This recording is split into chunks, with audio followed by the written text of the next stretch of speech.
Buen día, nosotros vamos a hablar sobre la humedad del aire y el equipo está integrado por Barajas, García, González, Hernández, Sánchez y Villegas. Bueno, como introducción, la humedad atmosférica es la cantidad de vapor de agua existente en el aire. Esta depende de la temperatura, de forma que resulta mucho más elevada en las masas de aire caliente que en las de aire frío. Dentro de la atmósfera, el agua puede estar presente en tres estados. Es el vapor de agua, gas visible, gotas de agua y cristales de hielo, fase visible, sólido y líquido. El vapor de agua ingresa a la atmósfera por evaporación, que es transpiración desde las plantas y sublimación del hielo y la nieve. La humedad atmosférica se caracteriza por ser variable en cantidad, y de acuerdo con la disponibilidad de agua y de energía, esta se determina por la temperatura del ambiente, dando a notar que pues a mayor temperatura del aire hay mayor cantidad de retención de humedad y su forma de expresarla es en tantos por ciento. Efectos de la humedad atmosférica. La humedad es la principal encargada de que el planeta sea habitable para los seres vivos, ya que es importante su papel en la determinación del clima en la Tierra. Y pues igualmente el agua se encuentra en el centro de todos los procesos que configuran el tiempo meteorológico, que es el ciclo hidrológico, la química atmosférica y el desarrollo de la vida. El vapor de agua es uno de los principales gases de efecto invernadero, ya por ayudar a bloquear los rayos ultravioletas del sol y atrapar el calor de la tierra.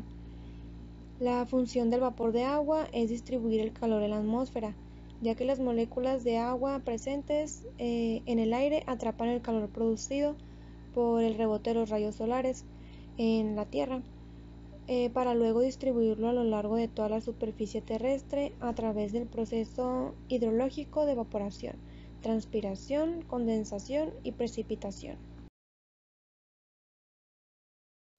Tipos de humedad y fórmula para calcularla. Presión de saturación.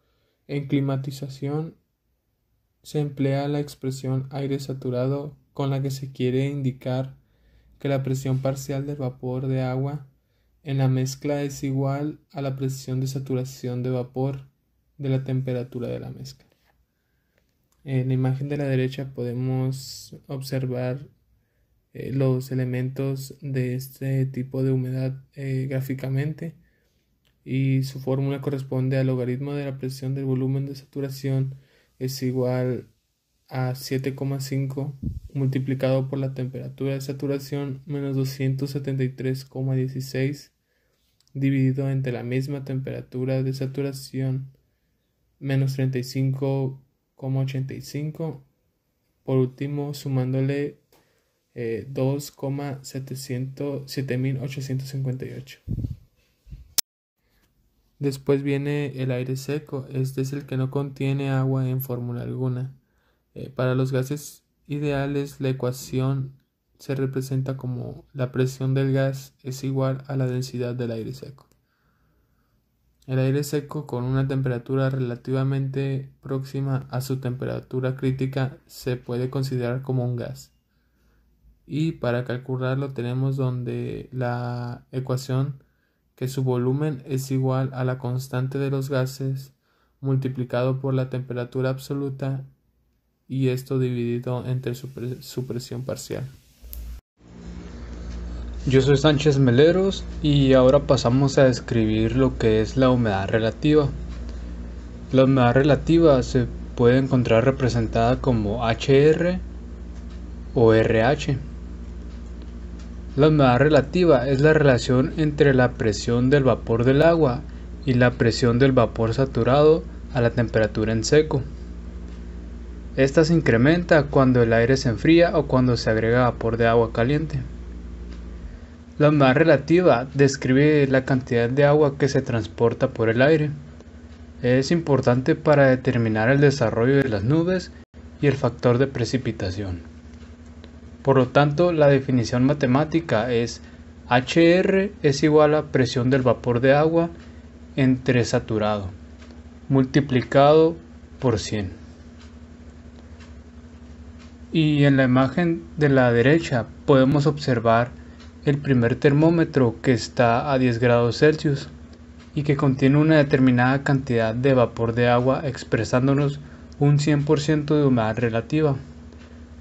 A diferencia de los otros dos termómetros que están a 20 y 30 grados Celsius y que contienen la misma cantidad de vapor de agua, se observa que el vapor de la humedad relativa disminuye.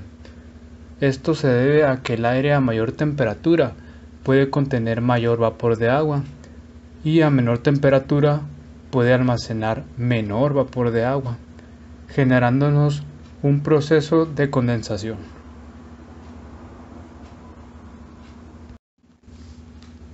Bien, pues ahora pasamos a describir lo que es el concepto de condensación. Cuando la humedad relativa alcanza el valor de 100%, se produce el punto de rocío, que se forma en una superficie sólida. Abajo en la diapositiva podemos ver la fórmula con la que se puede calcular el valor de la temperatura del punto de rocío.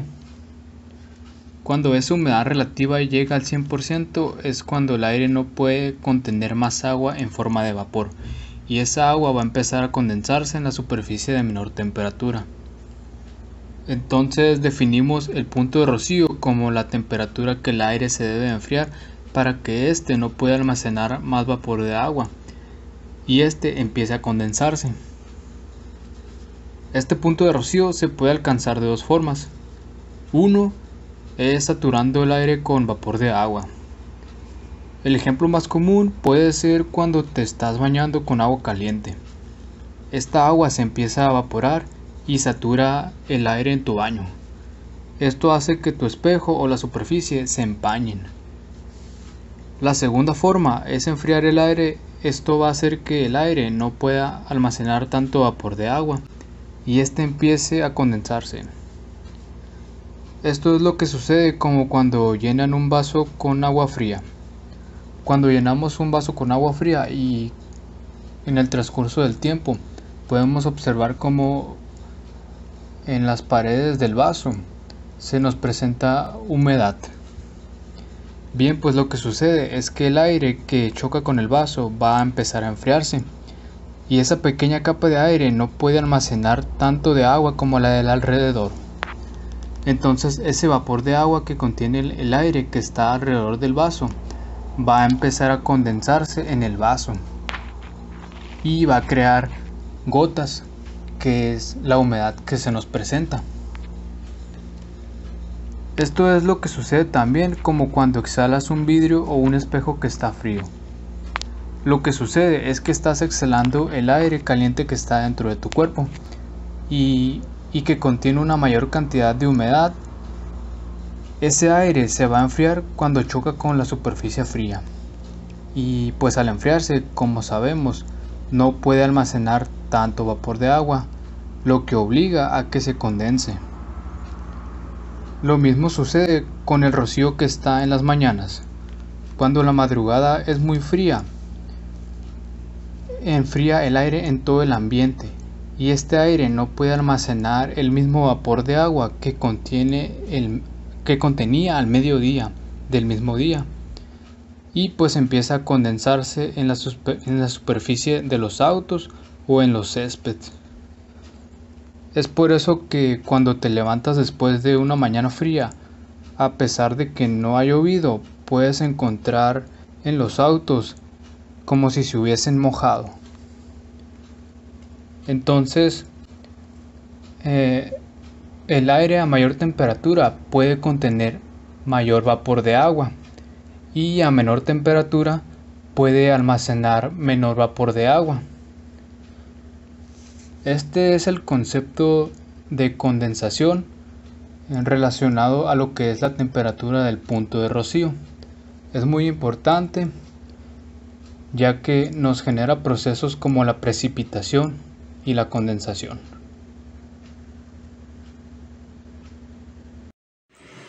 En el caso de la humedad absoluta, este es la masa de vapor de agua por volumen de aire. Se representa con una densidad del vapor de agua en el aire en gramos por metro cúbico. Este depende mucho de la temperatura y va llevado de la mano un poco con la humedad relativa. Por ejemplo, el aire caliente a una temperatura de 25 grados Celsius con una humedad relativa del 100% contiene una cantidad de vapor de agua que viene siendo la humedad absoluta de 23 gramos por metro cúbico. El aire caliente contiene por lo tanto una humedad relativa del 50% a una temperatura de 25 grados Celsius, que viene siendo solo la mitad, 11.5 gramos por metro cúbico de humedad absoluta. Si ahora este aire se enfría a 14 grados Celsius, se reduce su capacidad máxima de absorción de agua. Si se toma como referencia, por ejemplo, la cantidad previamente mencionada de vapor de agua, que vendrían siendo los 11.5 gramos por metro cúbico a una temperatura de los 14 grados Celsius con una relatividad húmeda del 100%, el aire queda saturado. Por lo tanto, el 100% de humedad relativa con aire frío le corresponde menos cantidad de humedad absoluta que al 25% de humedad relativa con el aire caliente. Ya si, por ejemplo, si a este aire se le sigue enfriando, puede disminuir al mismo tiempo de su capacidad de absorber el vapor de agua. Con este resultado queda que el aire está sobresaturado. Esto puede ser visible porque se puede producir una condensación de agua o punto de rocío, o sencillamente puede llegar a llover. La humedad específica es la relación de masa de vapor contenida en una masa de aire húmedo. Esta hace referencia a la cantidad de vapor de agua que contiene el aire, pero en lugar de medirse en gramos por metro cúbico, como vendría siendo la humedad absoluta, esta se mide en gramos por kilogramos de aire seco. Por ejemplo, si se relaciona la masa de vapor de agua y el volumen que ocupa el aire húmedo a una temperatura y presión dada, se estaría hablando de la humedad absoluta. Pero si esta masa de vapor de agua se relaciona con la masa de aire húmedo, se habla de una humedad específica.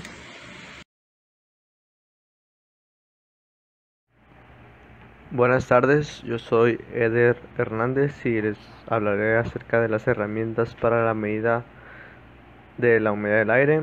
Bien, pues como su nombre lo indica, estos son aparatos o herramientas especializadas en obtener valores sobre una variable. En este caso tenemos como variable la humedad del aire. Bien, pues se tienen diferentes aparatos o herramientas para dicha medición, en las cuales tenemos el higrómetro, el cual tiene tres diferentes variables, las cuales son higrómetro de absorción, eléctrico y electrónico. Asimismo se tienen otras dos ejemplos de herramientas para medir la humedad del aire, como lo son el psicrómetro y el termómetro húmedo. La primera herramienta de que les voy a hablar sería el higrómetro, que este es un instrumento que se utiliza para medir el grado de humedad del aire u otro gas. Los primeros higrómetros estaban constituidos por sensores de tipo mecánico basados en la respuesta de ciertos elementos sensibles a las variaciones de la humedad atmosférica. Un ejemplo de estos sensores era el cabello humano. Hoy en día tenemos, como dije, tres tipos de higrómetros. El primero sería de absorción, que utiliza sustancias químicas higroscópicas, las cuales absorben y exhalan la humedad según las circunstancias que lo rodean. Después tenemos el higrómetro eléctrico, que este está formado por dos electrodos arrollados en espiral, entre los cuales se halla un tejido impregnado de cloruro de litio acuoso. Si se aplica a estos electrodos una tensión alterna, el tejido se calentará y se evaporará una parte del contenido de agua. A una temperatura definida se establece un equilibrio entre la evaporación por calentamiento del tejido y la absorción de agua de la humedad ambiente por el cloruro de litio, que es un material muy higroscópico. A partir de estos datos se establece con precisión el grado de humedad. Y finalmente tenemos el higrómetro eléctrico. el cual es capaz de calcular valores de humedad relativa y la expresa como la proporción de la cantidad de vapor de agua presente en el aire en relación con la cantidad que lo saturaría a una temperatura dada.